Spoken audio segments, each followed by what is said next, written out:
Good afternoon. I'd like to warmly welcome the online audience to the session on a new vision for job creation, part of the World Economic Forum's Jobs Reset Summit. I'm Jennifer Shanker, editor-in-chief of The Innovator, a global publication about digital transformation. We learned this morning with the release of the forum's job report that automation is proceeding at a pace even faster than anticipated, and that unemployment in developed economies is projected to rise from 5.4% at the start of this year to 12.6% by the end of the year, even as there continues to be growth in the so-called jobs of the future. We are going to be discussing what can be done urgently to invest in future job creation and support transitions to the jobs of the future. We have four experts on our panel. We have Nicholas Marsacal, Chief Executive Officer of Grupo Magnus, Michael Pridos, Chief Executive Officer of Fathom in Australia, and Hamoon Ekhtiari, CEO of Future Fit AI in Canada. I'd like to kick off our discussion with you, Nicholas. How is your company dealing with workers during the pandemic? Thank you, Jennifer, and thank you all. I'm very glad to be here with you and share some of our insights in what we've done and the situation we faced. In Latin America, we faced a very dire situation with unemployment, which was even above 8% last year and growing, and also with a very slow economy. So the situation is also more tense. There's lack of inclusiveness, lack of growth, underutilization, decreasing work quality, a growing informal economy, and inequalities in access to work and work quality and income inequality. So with all these situations in our part of our sale, as we participate in the economy as a company, we set out a plan to see how can we work this out. So instead of backing out and cutting jobs, Jennifer, what we've really done is follow the workforce principles, many of them from the web, which relates to the first part of this planning. We set up a 2025 plan, and we started this in the month of August. One could say, how can you be planning when you cannot know what's going to happen next week or even tomorrow? However, we have to reshape that plan a couple of times. And we saw great opportunities, not only in our Mexico market, but also in the US and also in Latin America. So we set out a time to see how can we grow our business in different markets and grow our business in different parts of the value chain. We're developers of infrastructure and real estate, and we saw opportunities not only for participating with our suppliers, which were very hard hit with the situation. Jobs were closed for 2 months. So we set out a plan also with civil society and other non-for-profits to help us, the most needed construction workers. So we provided support in terms of a short-term support for their basic needs. That was an interim effect. And what we saw is we needed to create jobs by also creating more works and more projects. So we touched also with the government and provided some alternatives of new schemes, of new projects.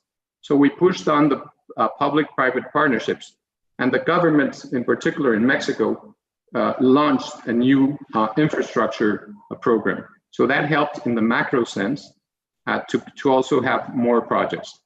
The other thing, we worked a lot, Jennifer, on communication. These are very tough times psychologically, because some people have lost their jobs. Even if they remain with their jobs in Manos, their partners or spouses might have lost their jobs. So we provided some support and also some programs with a foundation called Fundación Paraguaya, which provides also some schemes of other family members who could develop some interim type of jobs. So that also helped. We focused a lot on the employment experience. How are they dealing with working from home? And also some of our colleagues which work in work centers, namely hospitals. And 2 of our hospitals have been devoted to COVID. So it was also a very tough situation. So we've also been very much in touch with them. Also in toll roads, they deal a lot with the public, and we've been able to maintain many of those toll road jobs. We've done some automation in the toll collection, but we've been dealing with having both parts, also maintaining some of the toll road operators. So we've designed our work both still having those jobs for the communities in the toll roads, which are low income, and also providing some technology. So we've been able to balance, Jennifer, some part of the short-term concerns and the longer-term concerns. Creating new jobs, we started new ventures, for instance, in our hospitals, hospital information systems. So we have developed that part, but also we provide some other types of services which require more jobs, namely, that means the part of the restaurant and also food for the patients, and also some maintenance work. So we've been able to maintain some more of the traditional jobs and some more of the high-tech jobs. That's part of what we've been doing with this handling the pandemic, Jennifer. Thank you so much for that comprehensive view of how you are handling both short-term, like emergency measures, with long-term planning, and how you're working with the government. I think that's a perfect segue to our next speaker. I'd like to introduce Carlos Alexandre da Costa, Deputy Minister for Productivity, Employment, and Competitiveness in Brazil's Ministry of Economy, and co-chair of Closing the Skills Gap Accelerator, a program launched in Davos 2020 under the forum's Shaping the Future of the New Economy and Society platform. Welcome, Deputy Minister. A just released World Economic Forum Ipsos survey of more than 12,000 working adults in 27 countries found that more than half are concerned about losing their jobs in the next 12 months. But currently, only 21% of businesses report being able to make use of public funds to support their employees through the transition process, according to the forum's jobs report, which was released this morning. What, in your view, should government be doing to ensure that workers remain employable during these difficult economic times? And what areas, in your opinion, need investment in order to create jobs? Jennifer, thank you very much for your question. Thank you very much for conducting this meeting. Let me just give you a little bit, a glimpse of what we have done during the pandemic, because right now Brazil is recovering very fast. For instance, our industrial production in Brazil accumulated from January to September has already reached the same level of the same period last year. And in the edge, we are growing 2 digits in comparison to the same month of last year. We were already growing, but there were 2 things that we have done during the pandemic which have worked really well. First, we have created an emergency benefit, which is equivalent to unemployment insurance for those companies that decided to suspend their job program, the job of their workers. So instead of the government paying unemployment insurance, the government would keep their employees, and government would pay up to the ceiling of the unemployment insurance. Right now, 15 million Brazilians are under this program, and which ends right now this month. And there is the commitment of the company to keep these jobs for the same period of time that the employees received the insurance during this time. So this has helped companies to maintain their workers. And in such a way, the recovery process is much faster because they don't need to hire and retrain and induce the employees to these companies. The second thing is a huge credit program, especially for small and medium-sized businesses. It's the largest program we've ever had here in Brazil. Right now, we are already reaching $25 billion, which have been conceded to companies in 3 months in credit that will be repaid during 3 years. And this is including companies in the financial markets. 60% of these companies, this is very focused in small companies, had never got credit for any kind of financial institution before. And right now they are building their credit history. So this is also an institutional advance for our economy. So with money to recover the production, with the employees capped, we are resuming growth really fast right now. And this has been built with the whole private sector. But some problems we already faced before. Unemployment was high, even though it was decreasing, it was high before. And it was high, and it still is high. We have 12 million unemployed people in Brazil. We used to have 10 in the beginning of the pandemic, now we have 12. And it is high for two main reasons. First of all, the cost of hiring people in Brazil is too high. And we know that it is high also in other developing economies. The payroll taxes are high. All the bureaucracy of hiring people is stringent, and we are working to reduce that in the tax reform that we are implementing right now. We need to reduce the cost of hiring people in Brazil and also in other economies for the companies. Companies need to hire easily their employees. So we are finalizing a package right now to propose to the Congress. But we are also working with job matching and job skills. And in the job skills, we're working with the World Economic Forum, the Job Skills Accelerator, in order to implement a huge program of skilling people here in Brazil. And we are working mainly with private sources of funding. And why is that? First of all, here in Brazil, we have the Sistema S, a system which has received some compulsory resources from companies, equivalent to 2% of the payroll. We are planning to reduce that, but redirect all these resources to a huge job skills program in the whole country. More than 8 million people will be trained in 300 hours program in the next 2 years here in Brazil, in different levels with these resources. And this is going to be made with results orientation. We're going to do this comparing test groups and control groups to make sure that the employability of those people is much higher than those that do not go through these training programs. So accountability of these programs is very important. In the past, we have spent billions of dollars in programs that did not work. We need to make sure that the results are going to be obtained. And also in private programs from companies. For instance, Microsoft has just donated yesterday, we announced this yesterday, 5.5 million courses, 5.5 million courses for Brazilians, free, from computer literacy up until artificial intelligence. In various levels. We are working very closely to companies here to bridge the skills gap. It's not a government problem, it's a society problem. It's a problem of stakeholder capitalism, as the World Development Forum, World Economic Forum always says. It's a problem that the whole society needs to get together because government is limited in terms of resources and knowledge about what needs to be done. So the private sector needs to work with us. Several other companies are also donating skills programs to this boost that we are planning. And finally, we are revising. We have a job matching service here in Brazil, government service here in Brazil, which is really outdated.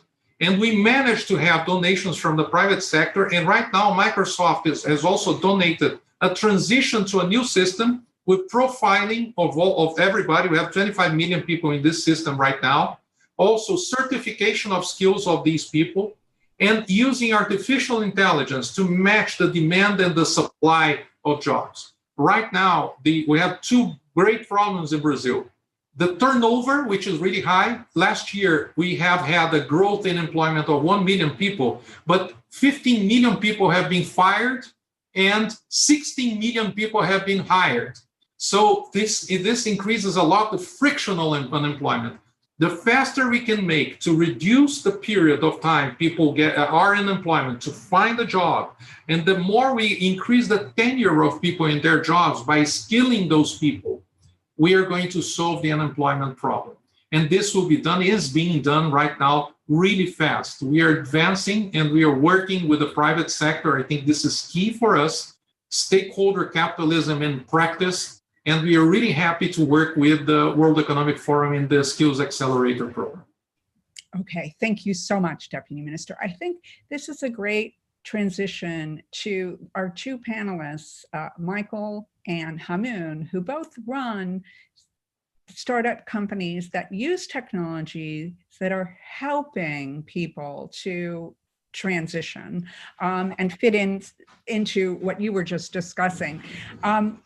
I think both of them argue that we need new approaches, and online courses are great. They're an important part of the mix, but more needs to be done to map the skills that people already have to the new jobs of the future. So maybe Hamoon, you can start, and then Michael to talk about that question. Sure, thank you, Jennifer, and a pleasure to be here. Perhaps just a few highlights of how we're seeing companies and governments take action around this, and we've got some great examples of that on the panel here. I think what COVID has done in its acceleration of the impacts both on people and on jobs is really pulled back the curtain on how ready a given company, a given government, a given region is for needing to go through fast and rapid transitions. The forum also released a jobs report today, and what it speaks to is what the Deputy Minister also spoke to, which is new job creation and yet job destruction. And so I think the two elements that are critical in solving for this is, one, where do the new jobs come from? And I think one of the things we're seeing significantly is, yes, of course, there are the sexy tech jobs, but there is a group of what we see in the data and describe as the hidden good jobs that often don't nearly get the level of attention they need and deserve, but they are, from a new job creation perspective, significantly larger pools of opportunities and much more accessible to a larger pool of individuals to be able to get to. So those are opportunities in healthcare, in education, in the likes of, for example, even in technology, not just becoming a data scientist, but becoming a Salesforce administrator, for example. So I think we've just, on the job creation side, on the destination of where people are going, we've got to expand the set of the possible from only the very, very high-tech jobs that end up in headlines of reports. And then the second thing is we see companies look at what has happened and realize for years they've talked about reimagining recruiting, reimagining learning and development, but not having at all touched what has been in the headlines every day around layoffs. And so increasingly a shift from that's too taboo and we're not going to touch it and we're not going to talk about it, to the reality of our new world, our significant workforce transition. And as Nicholas spoke to this, how can we get creative through a multi-lever approach of what we think of as integrated reskilling and outskilling? So it's not about protecting a single job because we can't predetermine that, but it is about protecting people and helping them land softly wherever they go next. Similarly, on the government side, realizing employment services, and the Deputy Minister and the work his team has led is really a leading example around this, of not only saying, look, this system is not good enough for the new reality of the world, but also saying for us to solve this, we need to make our data widely accessible. And the Deputy Minister has, and he didn't have a chance to speak to it today, but open up APIs to data sources to say, come to this data and help us solve for what those transition pathways look like. The final thing perhaps I'll finish with is the double-edged sword of AI, right? So unfortunately, most of the discussion ends up being the techno-optimist talking about AI will solve the future, let it deal with it. And the other side saying AI is going to destroy everything.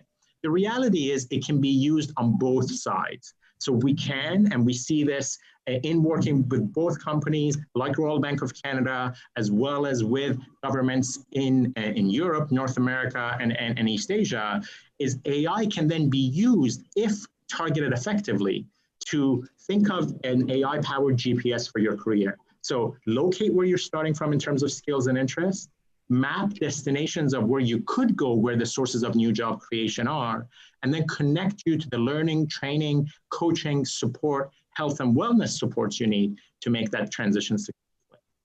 Thank you so much, Hamoon. Michael, I'd like to turn to you now. I mean, in the past, when you and I have talked, what happens quite often is companies look at this in a kind of black and white way, and they say, well, we need to cut people in our accounting department, but then we need to go out and find these cybersecurity experts.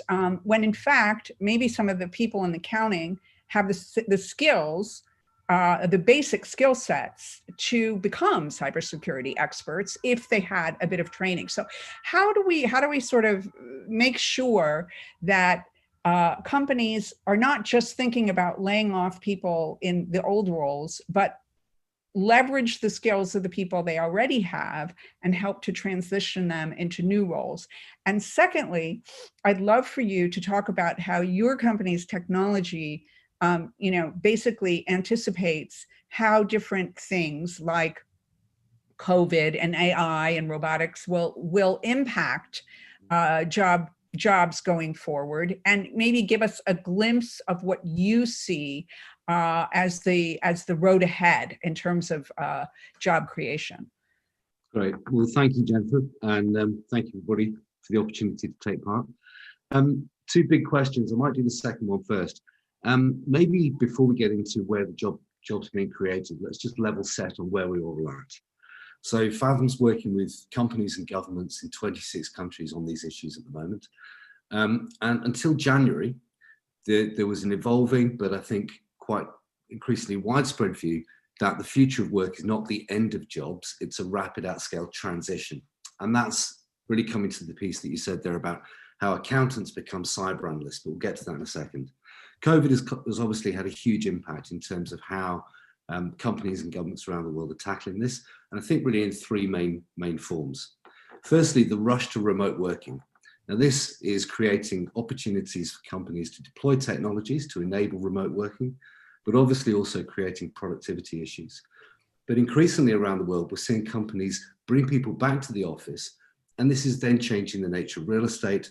It's meaning that companies are going about workplace redesign, and it means that the way that teams are now being considered is actually different. And we've seen a real acceleration in some of the trends that companies have been thinking about over the last few years as they redesign the workplace around the new workforce.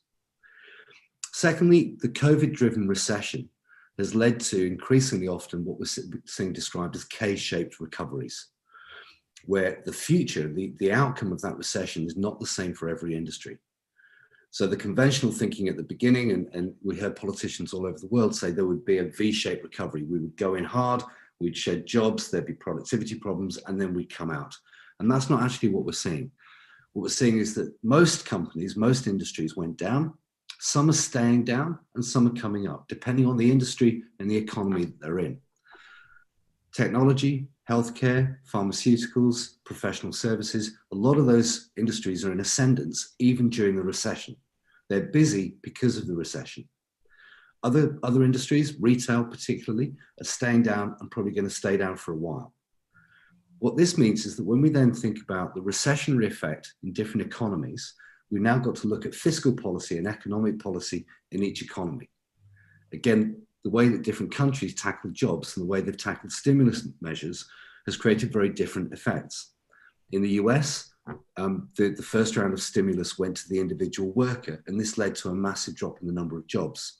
In the UK, stimulus was applied to companies, and this allowed companies to retain workers.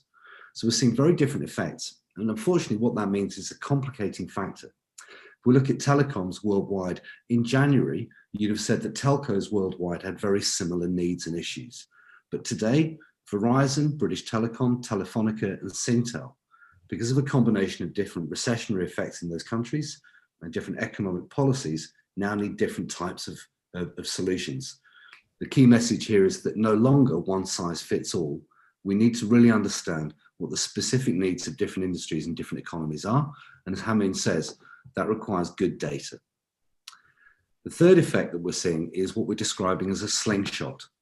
So COVID-19 has been a slingshot in technology terms to 2023, to 2025 perhaps.